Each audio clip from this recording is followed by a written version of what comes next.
Sandy leads by 11 points at half-time as we welcome a special guest into the box, and that is AFL Victoria General Manager Grant Williams. Grant, good to see you. Thanks, Peter. Here we are at Sandy before we get on to other matters and the overall picture, and you've got some good news about what's going to happen here at the Trevor Barker Beach Oval. Yeah, we've been working for a while with Sandringham Footy Club, Jerry Ryan and John Menny and the local council here, Bayside Council, on the possibility of resurfacing the ground, which the council have had in their plans for a while. But while we do that work, we're also looking to widen and lengthen the ground as well to make it a bit bigger. As we know, a lot of clubs who come here, regard from AFL football sense or at this level, state league level, it's slightly small. So that's a fantastic opportunity for Bayside Council, AFL Victoria, and also the Sandringham Footy Club to jointly invest in the extension and the improvement to the ground surface.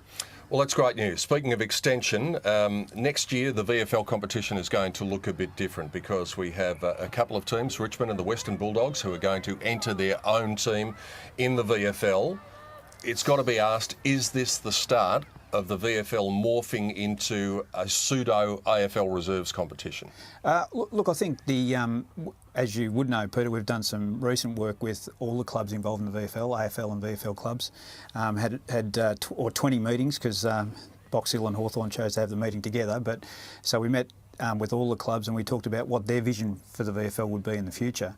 I think it's fair to say that all the clubs, VFL and AFL clubs, indicated to us that from an AFL club point of view, they'd like to enter the competition how they would like to, and if that's standalone or aligned or partially aligned, they'd like to make that choice.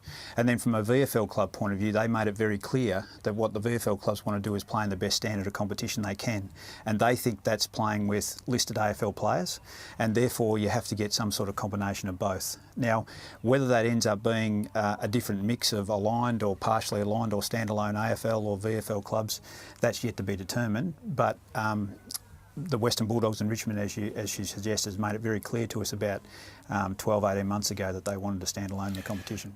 Financially, how's it going to be? Because Gary Ayres has come out and said that the only way that standalone clubs can really progress instead of regressing is that there has to be some money coming from the AFL and AFL Victoria, and that's coming from a club like Port Melbourne. Yep. Coburg's not a cashed-up club. Do we fear for the long-term future of a club like Coburg?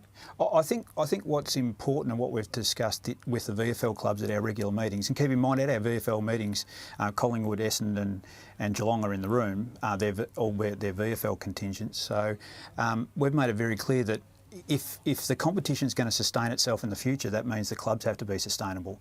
So AFL Victoria invest in the VFL clubs now, and we'll continue to do that. The amount that we invest in those VFL clubs into the future is yet to be determined. There's no doubt, though, that VFL clubs have the challenge of producing a viable and sustainable model in the future, but that'll always exist. Now, we have a view that and we do now, we'll invest in clubs that have a viable financial model. But if that's a combination of investing in a model that's viable and can go into the future, or you're propping up a club, well, I suppose that's where the controversy comes. Have Coburg met the criteria to play in 2014 as it stands? Every VFL club that in 2013 has a licence agreement that goes for 3 years, and that goes to the end of 2014 season. So there are criteria and conditions in those licence agreements that the clubs have to adhere to, and yes, Coburg have. So that means that Coburg, which we're working with closely, we had a meeting actually with the full board of Coburg last week. John Hook and myself and others from the AFL and AFL Victoria went and met with Coburg. And they've been working for about 12 months now because Richmond gave them ample warning about their intention. We invested with Coburg and the City of Moreland into a feasibility study for the club in a standalone to see if they could produce a standalone model. And we think they're well on the way to doing that. Certainly from our point of view, the feeling we got from the board the other night that they've got some genuine challenges in terms of meeting the economic side of that feasibility study, but they're well down that path. Just before I hand down to the boys, Phil and Darren on the boundary line, one last question, just to clarify. Say all of a sudden this works really well for Richmond and the Western Bulldogs, as it has done for Collingwood and Geelong because they've won AFL premierships. In 2015 then, can North Melbourne, can St Kilda come along to you and say, we want to put our own effectively reserves team in the competition, or are there agreements in place that will stop that from happening? As I said, the licence agreements go to the end of 2014, and there's also some alignment agreements which are between clubs that AFL Victoria aren't party to. So yes, that could happen. However, what the AFL clubs told us when we went around and talked to them is they would like to choose, and it's not necessarily that they would choose to stand alone. They would like to have the choice because they might have other reasons. Say, for instance, Melbourne and Casey. Now, Melbourne have a long-term commitment to Casey from a community development point of view, and so that influences their decision as to what they do at state league level. And there are other clubs like North Melbourne who have significant community engagement activities going on in Wyndham and also in the city of Ballarat that they've told us they would like to continue. But into the future, and keep in mind, Peter, what we tried to do with this group is we tried to think about what the VFL would look like in 10 years' time, not 2 years' time. Okay. Darren and Phil are standing down on the boundary line. I'm sure they want to join the discussion, boys. Well, I would love to jump straight in, Pete, but I feel like Mr. Cleary, he's got an itching for the new ball. He might just step in. No, look, it's great to hear, Grant, your comments about it, about the new competition. Look, simply, VFL clubs, my view, cannot survive if they aren't able to have more staff, Grant. You've got to put a number of people on the ground who can promote the club within the community and set it up as the good corporate citizen and take on those roles, the anti-bullying, the respect for women, multiculturalism. Give that to the clubs, build the links. Can you provide them with the funds to do that? I absolutely agree with your sentiments, Phil, and I heard you talking about this last week, and I don't think there was a point you brought up that I disagreed with. Yes, VFL clubs need to play a role and have a community connection. They also need to do things that go far beyond just fielding a football team in the VFL and then in the development league.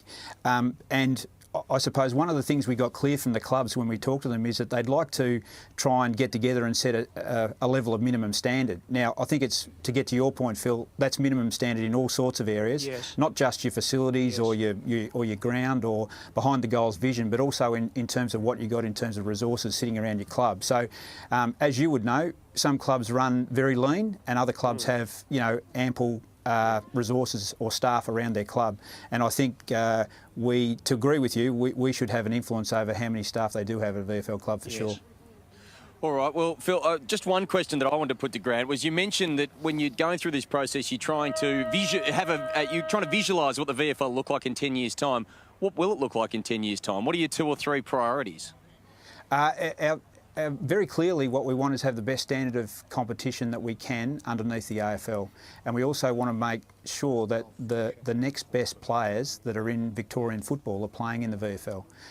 That is, the VFL competition should play a part in being above community football level, but also understand its development regime, if you like. So there's a window there for players that are, from 19 to 22, 23-year-old, where they're still living the dream, the possibility of, achieving the ultimate, which is to go to the AFL for them.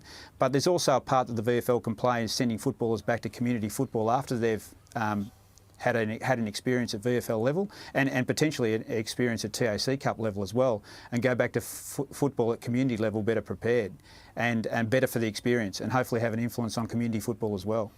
Unfortunately, we're going to have to stop the discussion there because you being the general manager, if we delay the game, we'll get fined. It could be a discussion that we could have for another half an hour or so, and I'm sure it will be an ongoing one. Grant, thanks for coming up today and clarifying a few issues. Thanks very much.